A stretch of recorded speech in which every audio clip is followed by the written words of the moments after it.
अगर आप भी गेम के दीवाने हो तो आप सभी को पता ही होगा कि सरकार ने 2020 में टिकटॉक और सबसे पॉपुलर गेम पबजी मोबाइल और पबजी मोबाइल लाइट समेत अनेक प्रकार के ऐप को सरकार ने बैन कर दिया था। सरकार इसको बैन करने के पीछे को वजह बताया था कि यह सभी ऐप्स इंडियन यूजर्स का डाटा चोरी कर इसको चाइनीज के सर्वर भेज रहे हैं, यानी कि चाइना भेज रहे हैं, जो कि हम सभी यूजर्स का डाटा का कभी भी गलत इस्तेमाल कर सकता था। इसीलिए सरकार ने इन सभी ऐप्स को बैन कर दिया है। आप लोगों को बताना चाहूंगा कि ऐप चाहे कोई भी क्यों ना हो, अगर वह यूजर्स का डाटा चोरी कर किसी दूसरे के साथ भेज रहे हैं या चाइना भेज रहे हैं या किसी दूसरे देश को क्यों नहीं भेज रहे हैं या हम लोगों का डाटा का गलत इस्तेमाल क्यों नहीं कर रहे हैं, तो इसे ऐप को सरकार को हमेशा के लिए बैन कर ही देना चाहिए, क्योंकि वह हम लोगों का डाटा का कभी भी गलत इस्तेमाल कर सकते हैं। हम आप लोगों को एक बात बताना चाहूंगा कि आज के समय में जितनी कीमत में हम लोग का डाटा बिक रहे हैं ना, उतनी कीमत में आज तक दुनिया में कोई चीज बना ही नहीं है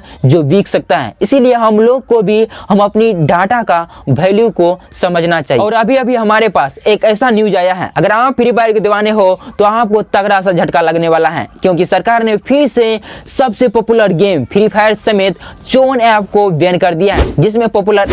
ऐप लॉक और वीवा वीडियो एडिटर भी शामिल है। सरकार ने इन ऐप को भी बैन करने का पीछे की वजह यही बताया है कि यह सभी ऐप्स यूजर्स का डाटा चोरी कर उसको विदेश में सेल कर रहे थे और चाइना भेज रहे थे, इसीलिए सरकार ने इन सभी ऐप को बैन कर दिया है। हम आप लोगों को बताना चाहूंगा कि इनमें जितने भी ऐप्स थे सभी मिलियन में डाउनलोड थे और सभी ऐप बनाने वाली कंपनी जो है ना अच्छा खासा कमाई भी करते थे। हम आप लोगों को बताना चाहूंगा कि फ्री फायर भी 2021 में किसी से भी कम रुपया नहीं कमाया, क्योंकि वह सिर्फ यूएस से $100 मिलियन का कमाई किया, जिसको अगर हम आप लोगों को इंडियन रुपीज में बदल कर बताएं तो यह हो जाता है 755 करोड़ 62 लाख 85 हजार। तो आप लोगों को तो पता ही होगा कि फ्री फायर का भी इंडिया में यूजर्स किसी से भी कम नहीं है, तो वह यहाँ पर भी अच्छा खासा पैसा कमा ही लिया होगा। सरकार ने 2020 से लेकर 2022 तक 270 ऐप को बैन कर चुका है, तो इसके पीछे कोई ना कोई वजह होगा,